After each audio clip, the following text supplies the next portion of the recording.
Hello. This is your Wish Upon a Star Lunar Horoscope for Wednesday, December 30th, 2020. The full cold moon occurs while transiting through the 8th mansion of the moon. And that's at 3:29 a.m. And we're using Universal Time Coordinated and Tropical Astrology. Luna's activation of Lunar Mansion number 8 during a full moon at 100% light is potent for completing projective magic rituals and for starting spells in receptive magic. So when it's a full moon, it's going to start going down, right? It's going to start waning. It's been waxing, it reaches full, and it starts to wane. So what this is good for in magic, it's for finishing up and completing your projective magic rituals for the waxing moon and for beginning plans for receptive magical rituals of the waning moon, because it's going to start getting, the light's going to start to decrease so that it goes all the way, wanes until we reach the new moon, when you reach the completion of that. So this is how you can work with this full moon, this cold moon.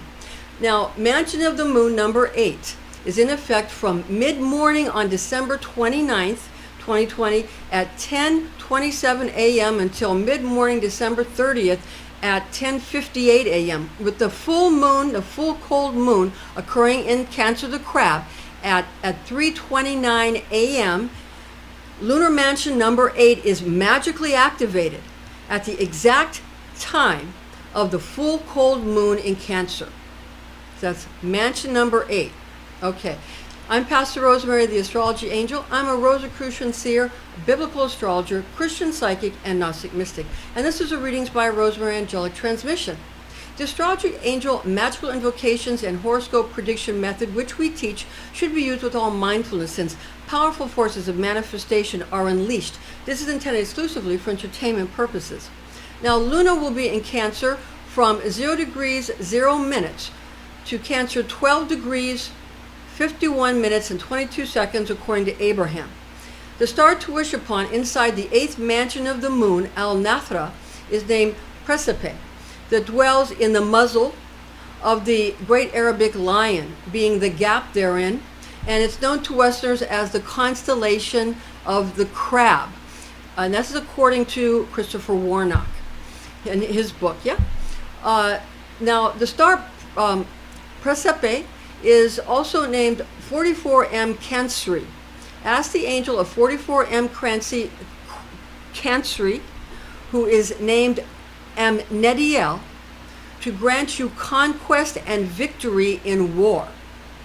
Now, Warnock discloses that the rendering to create conquest in battle and warfare should present with the body of an eagle and possessing the face of a masculine human, which is made potent when Luna transits through Mansion of the Moon Al-Nathra. Okay?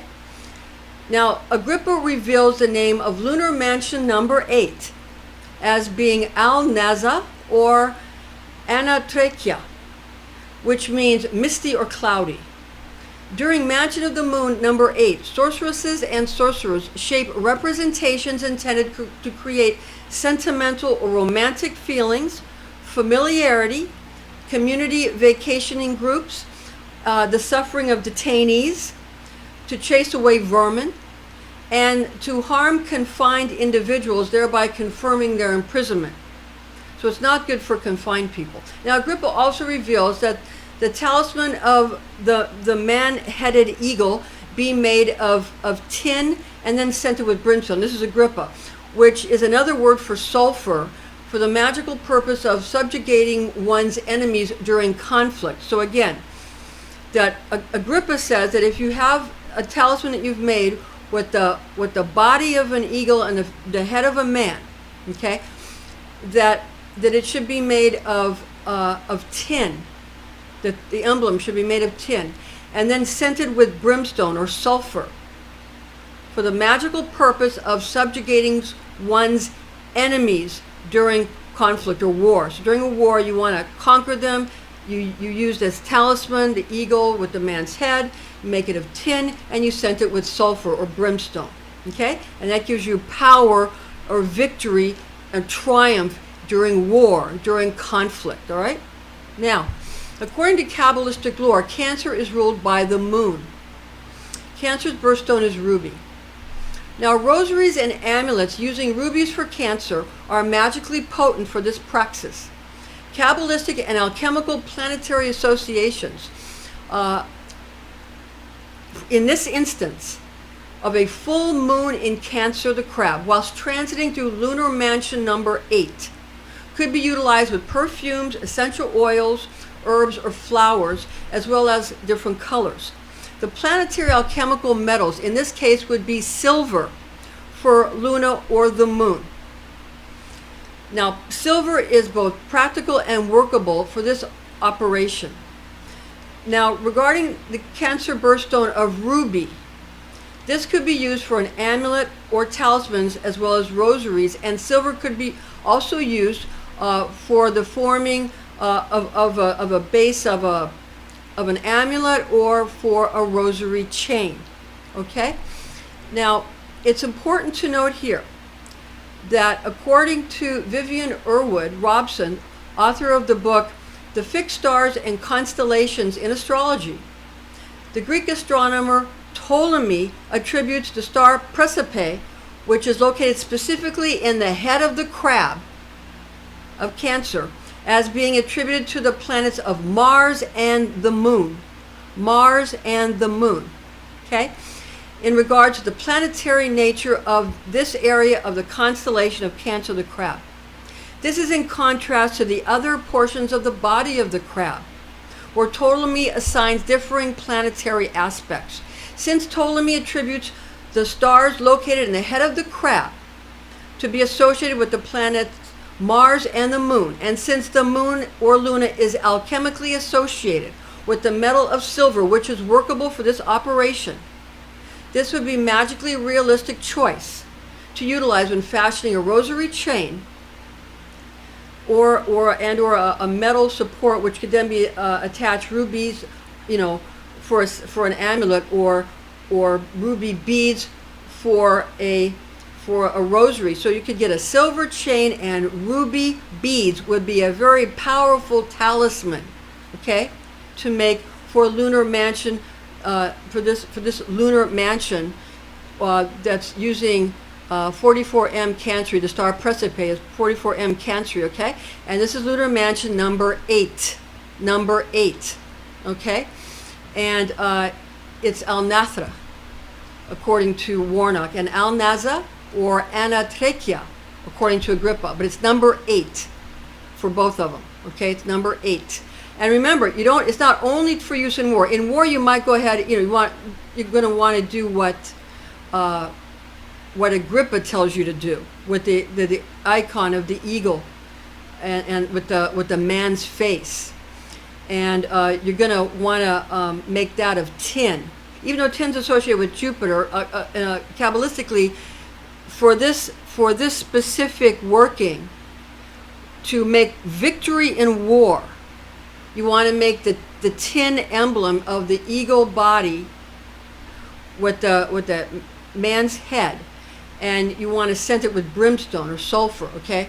If you're going to want to win in a war. Now, if you want to, for the other things that you can do during lunar mansion number 8, like if you want to make feelings of love in someone, or romantic feelings, or sentimental feelings, and friendships, and familiarity, and community vacation groups, or to the good ones, then you can go ahead and have your ruby rosary beads with your silver chain. And if you can't afford rubies, you can get some, there's a lot of things that look like, they could be made out of plastic, but if it looks like a ruby, and it might not be silver, but if it looks like silver, you see what I'm saying? So if you can get ruby and silver, that's great. That would be a beautiful rosary, and it would be a great investment. Think about it. What a great investment that would be for the future. Those are things you're only going to appreciate, right? Or an amulet made with silver and rubies. Those would be things that would appreciate, okay, in value. And they would also, you could also use them to manifest, and you make a picture of a heart and love and friendship, and you use that rosary to pray with, and that would be great. That would during this mansion, boom. And during a full cold moon, boom. Very powerful. Very powerful. Okay? So you could do that. Okay, so they're showing you how these can be used. Okay? How these can be used. These rosaries aren't made for nothing. They're made for specific purposes at specific times. And it's been since ancient times. It's been coming down from Babylon. Most, from the Picatrix, from ancient times, and ancient Arabic sources and Greek sources and Arabic sources. These things are ancient, okay? So you can utilize these things. It works. Now, other Kabbalistic correspondence for lunar mansion number 8 are as follows. We're going to give you other correspondences. Now, the moon in Cancer provides qualities of possessing high degrees of psychic abilities, also called clairvoyance, clairaudience, clairsentience. Clairaudience, to see. Clairaudience is to hear. Clairsentience is to sense, perceive, sense. These natives are also said to be idealistic, also expressive and shrewd, and also having good instincts. Now, planetary archangel for Luna or the moon is Gabriel. God is my strength, power of God, and messenger of God. Now, zodiac angel for Cancer is Muriel, whose divine tone is I feel. So for the zodiac angel for Cancer, Muriel, that's the angel, and whose divine tone is I feel. Okay? Now, tarot card for Luna or the moon is the High Priestess card. The High Priestess here, you see she has the twin pillars of the holy temple of Joachim and Boaz. The water is flowing past the crescent moon at her feet, and she has the pomegranates, and behind her she has the star, the cross on her chest of the 4 quarters of the moon, and she also has the triple goddess symbolizing the 3 visible horns of the moon, the full moon, the waning and waxing moon, and behind her hidden is the new moon. The new moon, the dark moon, is hidden behind her. This is the temple of Solomon's temple, the holy temple. Okay, Solomon's temple. So that is the High Priestess card to invoke, to use to invoke the moon. Tarot cards are mostly used to invoke, not really to predict, because predictions are nothing but curses or blessings. If you want to go ahead and read in the Bible, Jacob's when Jacob blesses his 12 sons, the 12 tribes of Israel, some of them are blessings and some of them are curses. But as my parish priest said, Father Ezekiel, every cursing there's a blessing, and every blessing there's a cursing, because as the Kabbalists all know, as Jesus was a Kabbalist, the Kabbalists all know that everything comes to good for those who love God and serve His purpose. All things come to good for those who love God and serve His purpose. All Kabbalists know, when you learn Kabbalah, it teaches you that whatever happens to you or to anybody else, no matter what it is, you see the good in it and you apply it and you go with it, and then that will lead you in the direction you're supposed to go and make your situation good. And that's all you have to know. Because we worry, we go, well, what if this and what if that and what if this and what if that? And we all do that, especially women do that. We women do that. But really bad, because we're meant to worry because of our hormones, because of child rearing, okay? When we take care of our children and all that. So these are meant to be. But if you understand that everything works to good for those who love God and serve His purpose, and understand that Jesus was a Kabbalist, and He came to a gruesome death, because all Kabbalists come to gruesome deaths. Except Bala Salam, I believe, did not come to a gruesome death. I believe the writings of Bala Salam, if you read his writings, the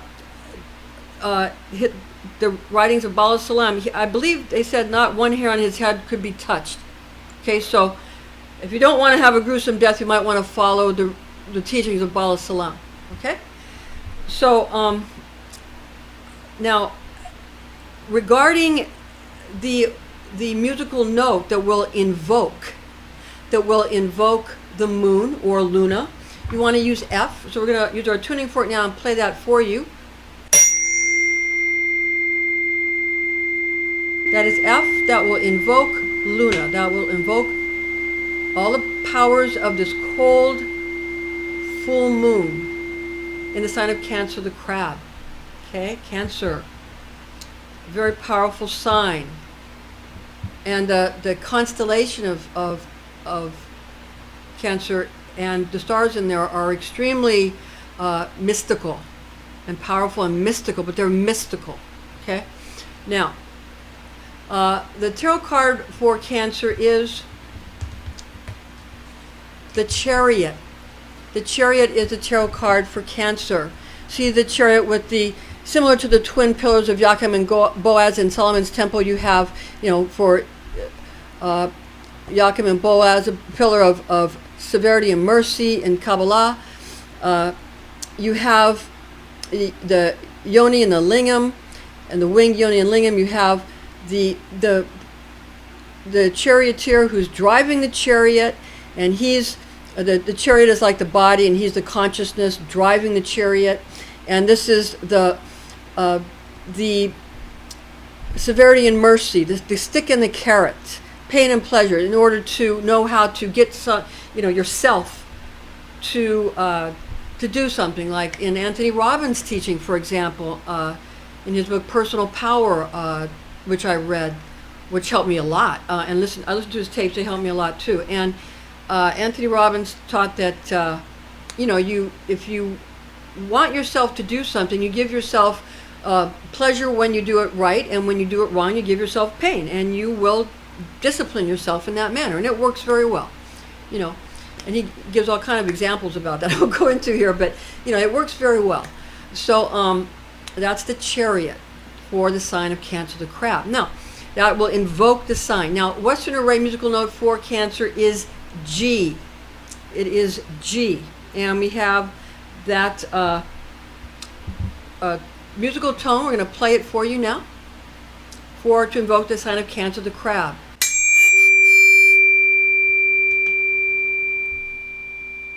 That is G for Cancer.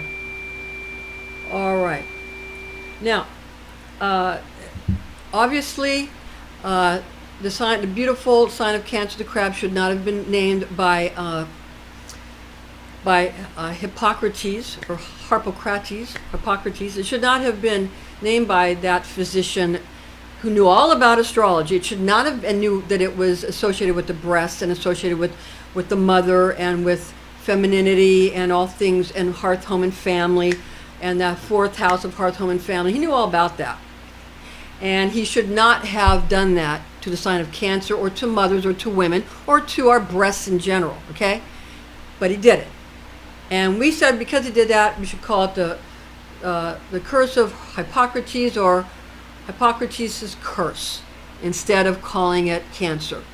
Because Cancer is all about nurturing and nourishing and nurturing. And that should not be said to be something that causes some horrible thing, a horrible disease. It should not be equated with that. Because it has done womanhood and mothers and the sign of Cancer a great disservice. Now, when a person who goes to get their astrology chart done goes to a male astrologer, you know what that male astrologer tells them? Oh, you've got this. You got this planet in Cancer. You shouldn't do this, or you shouldn't do that, because you'll get cancer if you do that. Even if they're not the sign of Cancer, but they have a certain planet, they'll go, you'll get cancer in this part of your body. That's what they do. And so it's like, what if a person had people who might be really, because then you won't nurture what you're best at. So now, again, I'll get off of it. This is a long video, but I had to say that because it keeps coming up in, people keep, talking about it. So we're gonna deal with it. All right. So the information found in this document is based on the oral tradition known as Kabbalah, taught to me by a Rosicrucian clergy when I was but a young girl, the facts of which I've committed to memory. The reference books that we use, you can look at the exact page numbers in the description box. Look at our blog. I'll just tell you now, the Mantras of the Moon, a lunar zodiac for astrology and magic, second edition, with 2019 and 2033 Mansion Ephemeris, written by Christopher Warnock in 2019, illustrated by Nigel Jackson in 2019, published by Renaissance Astrology in 2019. Now, the 3 books of occult philosophy, that's Llewellyn's sourcebook series, authored by Henry Cornelius Agrippa and translated by James Freak, and That's 1650, and annotated by Donald Tyson in 1993. I have a lot of Donald Tyson books, and published in 2000 by Llewellyn Publications. And the fixed stars and constellations in astrology, the fixed stars and constellations in astrology, authored by Vivian E. Robson, Bachelor of Science, in 1923, published by American Federation of Astrologers, Inc., cover designed by Jack Coppola. Thank you for joining us, and please join us again.